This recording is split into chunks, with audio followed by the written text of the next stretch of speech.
ایک وقت کا ذکر ہے کہ ایک بہت خوبصورت اور نیک بادشاہ تھا۔ اس نے اپنے شہر میں ایک نہایت ہی خوبصورت مسجد تعمیر کروائی۔ مسجد کی تعمیر مکمل ہونے کے بعد بادشاہ کی بیٹی نے خواہش ظاہر کی کہ جب یہ خوبصورت مسجد بن جائے گی تو وہ وہاں جا کر 2 نفل ادا کرے گی۔ مسجد کی تعمیر مکمل ہونے پر شہزادی اپنی خواہش کی تکمیل کے لیے مسجد میں تشریف لائیں اور 2 نفل ادا کرنے لگیں۔ اس وقت تمام مزدور جا چکے تھے، بس ایک نوجوان مزدور وہاں اکیلا بچا تھا جو اپنا کام سمیٹ رہا تھا۔ اس نے شہزادی کو نماز پڑھتے ہوئے دیکھا۔ شہزادی کے سجدوں کا وہ منظر اسے بے حد خوبصورت لگا اور اس کے دل پر گہرا اثر چھوڑ گیا۔ کام ختم کرنے کے بعد وہ مزدور گھر لوٹا، لیکن شہزادی کے نماز پڑھنے کا منظر اس کی آنکھوں سے ہٹ ہی نہیں رہا تھا۔ اس نے اپنی ماں کو سارا حال سنایا اور کہا، میں شہزادی سے شادی کرنا چاہتا ہوں، آپ براہ کرم بادشاہ کے پاس میرا رشتہ لے کر جائیں۔ ماں نے بیٹے کو بہت سمجھایا کہ ہم ایک عام مزدور ہیں اور وہ بادشاہ کی بیٹی، ہمارا کوئی میل نہیں، لیکن اس نوجوان پر جیسے جنون سوار ہو گیا تھا۔ وہ دن رات اسی سوچ میں غرق رہتا،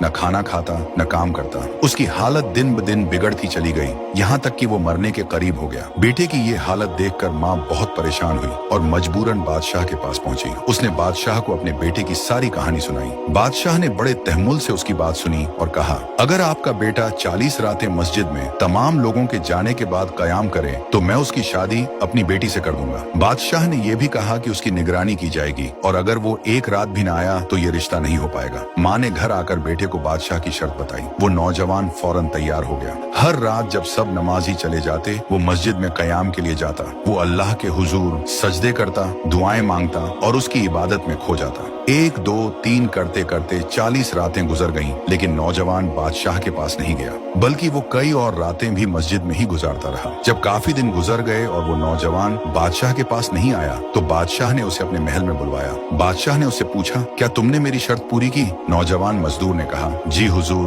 میں نے آپ کی شرط پوری کی ہے۔ بادشاہ نے خوش ہو کر کہا، میں تم سے بہت خوش ہوں، میں تمہاری شادی اپنی بیٹی سے کرانے کے لیے تیار ہوں۔ لیکن یہ سن کر وہ مزدور مسکرایا اور بولا، بادشاہ سلامت، میں اب اس رشتے کے لیے تیار نہیں۔ بادشاہ حیران ہو کر بولا، کیا مطلب؟ تم تو اس کے بغیر زندہ نہیں رہ سکتے تھے؟ نوجوان نے بڑے سکون سے کہا، حضور، آپ نے مجھ پر بہت بڑا احسان کیا ہے۔ جب آپ نے مجھے 40 راتیں مسجد میں قیام کرنے کا حکم دیا تو میرا مقصد کچھ اور تھا، لیکن ان راتوں میں سجدوں کے دوران مجھے جو سکون ملا اس کا مقابلہ دنیا کی کسی بھی شے سے نہیں کیا جا سکتا۔ مجھے سمجھ آ گیا کہ میری محبت آپ کی بیٹی سے نہیں بلکہ اس منظر سے تھی جہاں وہ اپنے رب کے حضور سجدہ ریچ تھی، اور اب جو مجھے مل گیا ہے وہ سب سے بڑھ کر ہے۔ یہ کہہ کر وہ نوجوان سکون اور اطمینان کے ساتھ واپس چلا گیا۔